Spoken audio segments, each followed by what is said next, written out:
Selamat malam teman-teman. Saya mereview sedikit tentang saham yang kita bahas kemarin ya, ADMR. ADMR hari ini naik sekitar 3% lebih kurang ya. Nah ini, jadi buat teman-teman yang sudah entry tadi, tentunya sudah floating profit lebih kurang 3% ya. Nah bagaimana buat teman-teman yang belum masuk di ADMR ini? Nah, saya menyarankan teman-teman jangan masuk dulu ya, jangan masuk dulu. Kenapa? Karena di sini ada resisten teman. Jadi pola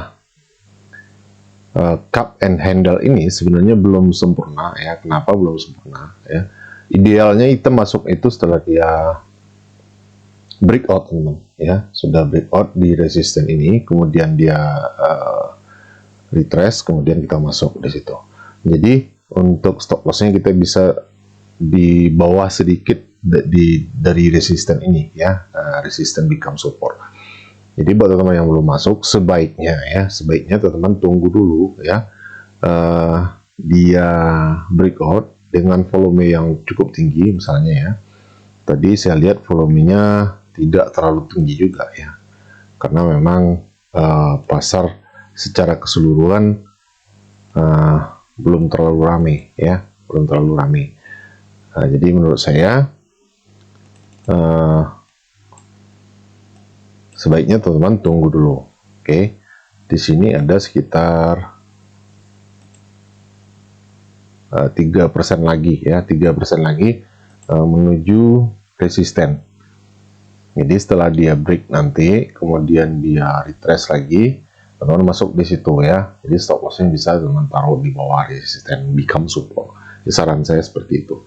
Tapi kalau teman-teman tidak mau menunggu, teman-teman langsung masuk juga tidak ada masalah.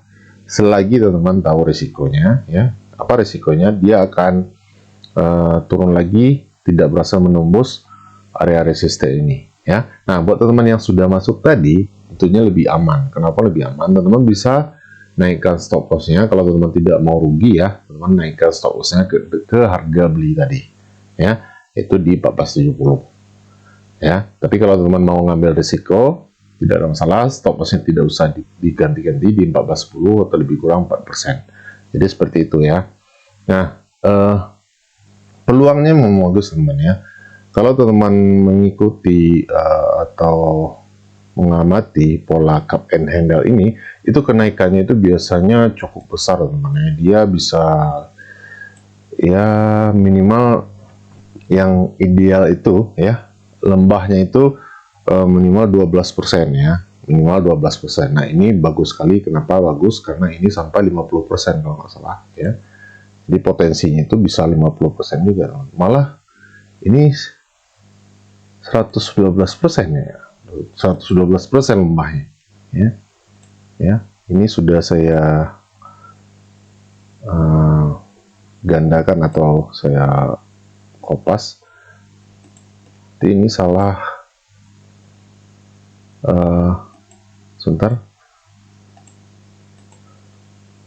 saya pikir kemarin itu 50% saja teman ya. Sorry,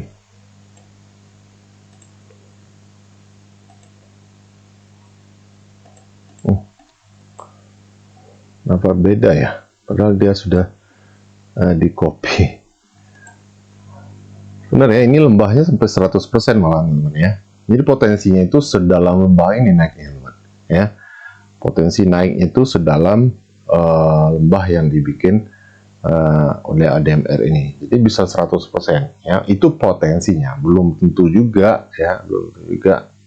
Kemudian kapan tercapainya itu juga tidak tahu teman ya. Bisa cepat, bisa lama, bisa bertahun-tahun, kita tidak pernah tahu ya. Jadi yang kita harus pastikan itu lagi-lagi keamanan aset kita ya, dengan lot yang terukur, risiko yang terukur. Jadi teman-teman tidak boleh terlalu yakin, juga tidak boleh ya terlalu yakin. Tidak ada kepastian 100% ya, itu hukumnya. Yang pasti itu adalah keamanan aset atau loss itu pasti ya, loss itu pasti. Dengan alasan itu kita wajib minimalkan risiko. Nah kita lihat uh, akumulasi hari ini ya, di tanggal 26 hari Senin Februari ini.